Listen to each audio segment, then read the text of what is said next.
As Star Wars moves past the rise of Skywalker, things are going to change, right? They are fundamentally, intrinsically going to change. And a lot of this has to do with the fact that Bob Iger, Kathy Kennedy, and anyone else who's an executive over at Lucasfilm realizes that there is a problem in the fandom.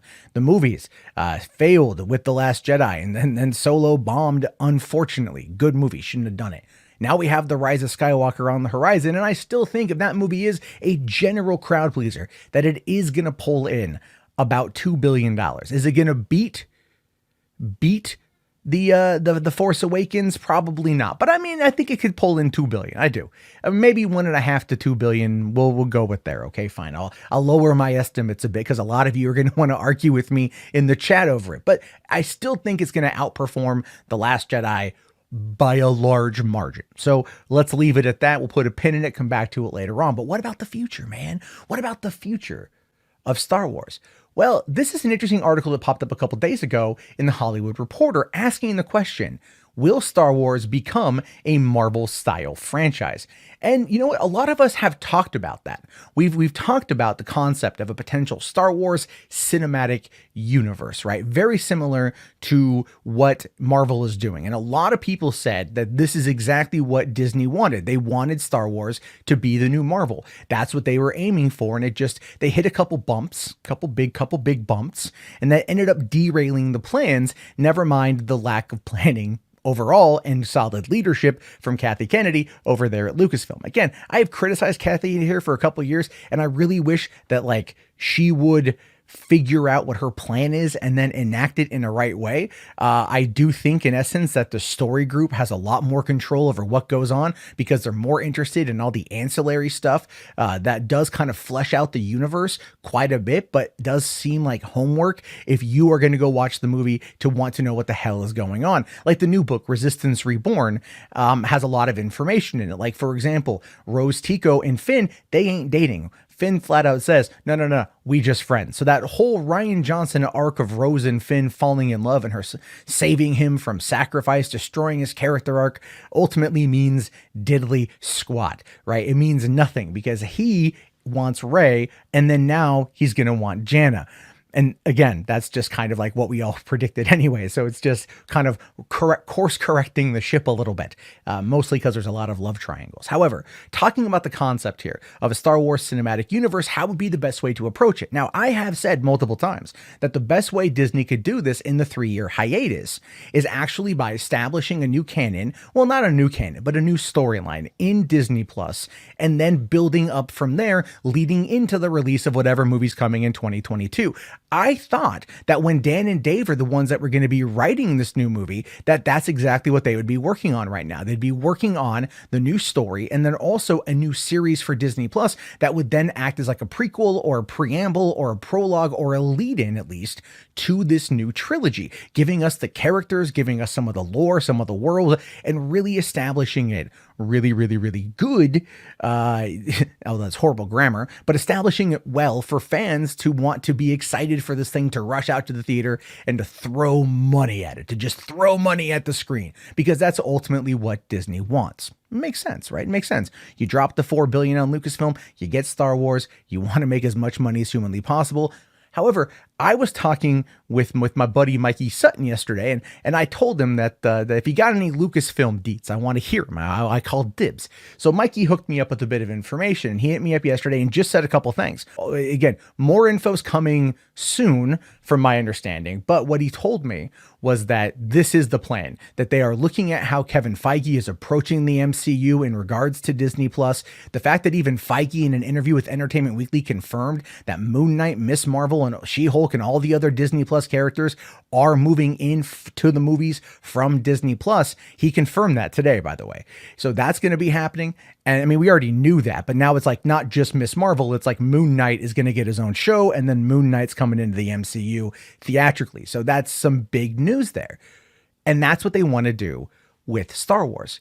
And it just makes the most sense, right? It's like establish a fan base, treat the Disney Plus shows like it's the EU, but still considered canon, introduce the smaller side stories, the smaller side characters, maybe introduce a couple heroes, start building up their lore, building up their fan base, and then putting them in a movie, treating it all like with high budget, lots of effects, big respect for the universe, building it up from there. And I think that's exactly what they're going to be doing. This is what Mikey said is going on. He just gave me the general information, and he said more information is coming soon, like probably closer to the release of The Rise of Skywalker is how I interpreted that. And that again makes a lot of sense because Disney did this with Solo. If you recall, the day before Solo came out, they said that there was going to be a Boba Fett movie directed by James Mangold. That came out the day before Solo dropped, and they were hoping that that would hype enough people to go and see the movie, probably because they were looking at lower than expected box office returns for the opening weekend.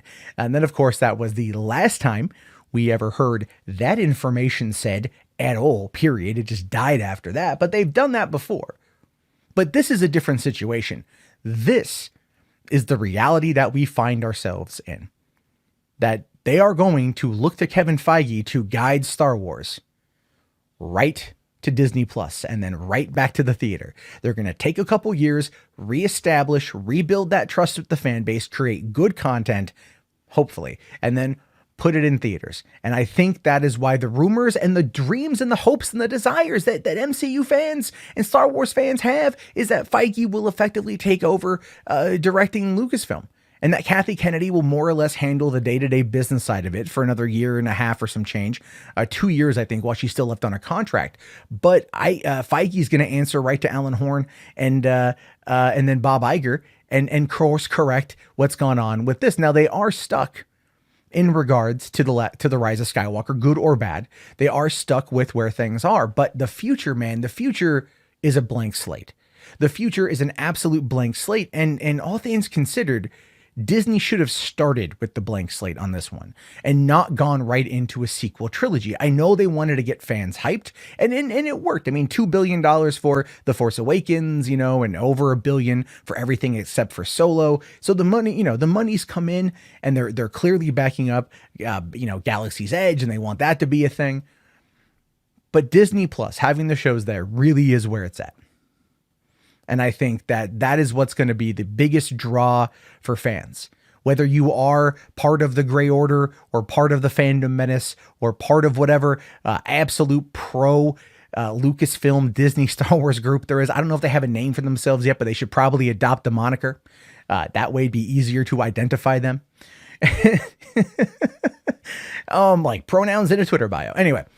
So there's a lot that's going to happen with that. And of course, as soon as I know more, I'm going to tell you guys about it. But look, I've said it before and I'll say it again.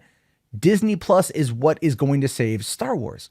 And I know people out there have disagreed with me on that, right? I know that there's been videos that have been made disagreeing with me over what I said on that back in August after watching D23's presentation and giving us the Mandalorian trailer that everyone lost their mind over. What we're hearing is the Mandalorian is basically pants creaming good. So it makes sense that this is where the future is going to be.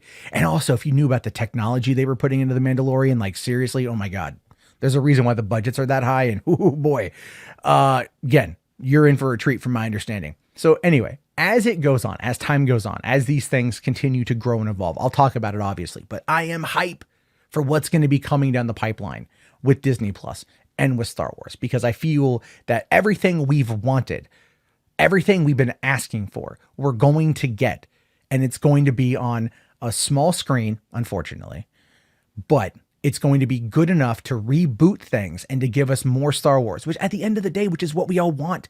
We want good Star Wars. When they say there's Star Wars fatigue, that's a load of crap. If there were good stories or better stories, we would then be into it. And if they start adapting the new canon books, some of those are actually pretty decent. And that could go a long way to really kind of bringing more people into the ancillary content, which could then be backed up by what we have so far. And that would then do a lot to, I think, really involve other people into a larger world in a way that's easy to consume and fun. Like, I'll end it with this. There's a great thing happening on Watchmen on HBO where they've set up the mystery. They've set up what's going on in the season. People are trying to figure it out. And then they've launched what they call the PDpedia, which is kind of just like a Wikipedia type website that gives you background information on what's going on to give you more info as to the larger aspect of the world. And they're doing it in small chunks so you can get involved, to get engaged and enjoy it. And I think that ultimately is where we're going to find Disney Star Wars going. And that is something that's going to keep fans invigorated and involved and happy.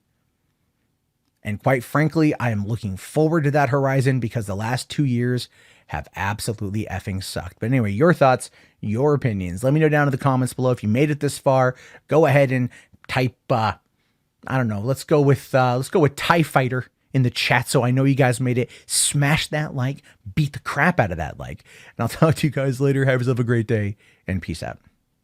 This video is supported by patrons like you. If you'd like to become a patron, please head over to patreon.com/Matt Jarbo.